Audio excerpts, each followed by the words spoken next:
Reidmeyer, and I'm a teaching associate professor in the Material Science and Engineering department.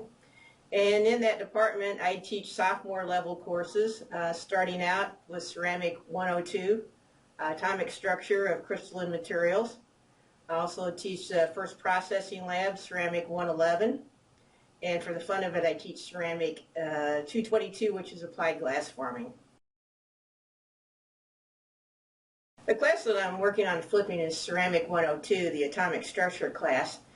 And I guess what I'm trying to do is I want the students to get away from trying to just memorize how to do a lot of problems and work more on applying the information. You know, there's a certain amount of information that they have to commit to memory to be able to do things, but the more important part is figuring out how to apply it and how to actually work with it.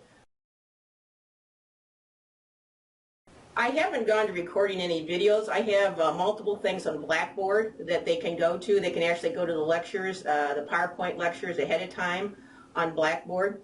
And what I'm trying to do right now, the first step is institute more hands-on projects in the classroom where we actually work through manipulatives like the blocks, actually build crystal structures out of gumdrops and toothpicks. And I've changed how I do my homework so that I actually assign homework problems every day, and then the next day when we come in, we actually go through and work the problem in class. So it's reinforcement. It's not waiting 3 weeks to look at doing the homework. As far as the manipulative, like the blocks, there's no grade on that part other than they're there to participate. The homework we actually grade, and it's graded more on they made a good attempt to do it, or they didn't do it, or they can get half the credit where they have made an attempt, but it doesn't look like they put the time into it.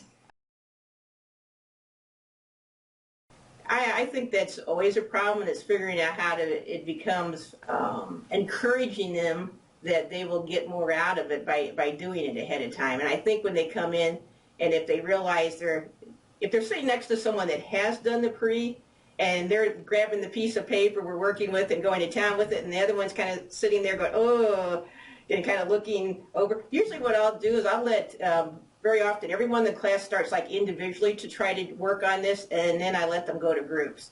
But I think when they realize they're sitting there and they have a piece of paper, they don't know what to do with it, that's a little peer pressure. Well, the good part with Dr. Brown, I'm working on classes that follow, like for instance, his class follows mine. We speak to each other. And so, and even before we started flipping, very often we would speak about what was working or not working in the class. And so that, to me, is like you can help each other build by finding out what's working with this group of students or what's not working.